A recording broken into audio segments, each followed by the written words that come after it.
दोस्तों, बात उस समय की है जब महात्मा बुद्ध का सत्संग रोज चल रहा था। बुद्ध का सत्संग काफी लोग दूर दूर से सुनने के लिए आते थे। एक व्यक्ति गौतम बुद्ध का प्रवचन रोज सुनने के लिए नियम से आता था और उनकी सारी बातें सुनता था। बुद्ध अपने प्रवचनों में क्रोध न करना, अहंकार, लोभ, किसी से बैर नहीं रखना, हमेशा सत्य के मार्ग पर चलना आदि बातें कहते थे। बुद्ध के प्रवचनों का सार यही था कि इन बुरी आदतों को छोड़े बिना जीवन में शांति कभी नहीं मिल सकती।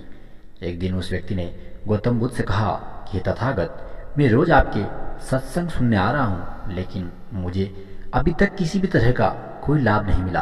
आपकी सारी बातें सच है, लेकिन मेरे जीवन में इनसे किसी तरह का कोई बदलाव नहीं आया। बुद्ध ने उस व्यक्ति से पूछा कि तुम कहाँ रहते हो? उसने जवाब दिया कि मैं यहाँ से कुछ दूर बड़गांव में रहता हूँ। बुद्ध ने फिर पूछा कौन सी जगह और कितनी दूर है? उस व्यक्ति ने जगह की दूरी लगभग 2 किलोमीटर बताई। इसके बाद बुद्ध ने फिर पूछा तुम वहाँ कैसे जाते हो? व्यक्ति ने बताया कि कभी घोड़े पर, कभी पैदल चला जाता हूँ। बुद्ध ने फिर पूछा कि तुम्हें वहाँ पहुँचने में कितना समय लगता है? व्यक्ति ने पहुँचने का समय भी लगभग 1 घंटा बताया। इसके बाद बुद्ध ने अंतिम प्रश्न पूछा कि क्या तुम यहाँ बैठे बैठे ही बड़गांव पहुँच सकते हो?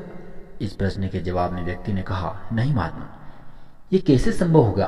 जब तक हम चलेंगे नहीं तब तक हम वहाँ कैसे पहुँचेंगे? इसके लिए तो हमें चलना पड़ेगा, संघर्ष करना पड़ेगा, तभी तो हम वहाँ पहुँचेंगे ना।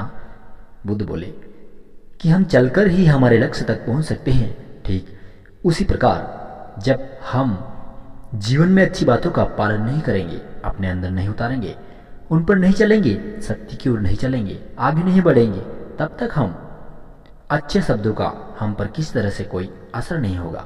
सिर्फ अच्छी बातें सुनने से हमारा जीवन नहीं बदलता है। हमें अच्छाई को गहराई से समझना होगा और हमारे अंदर उतारना होगा।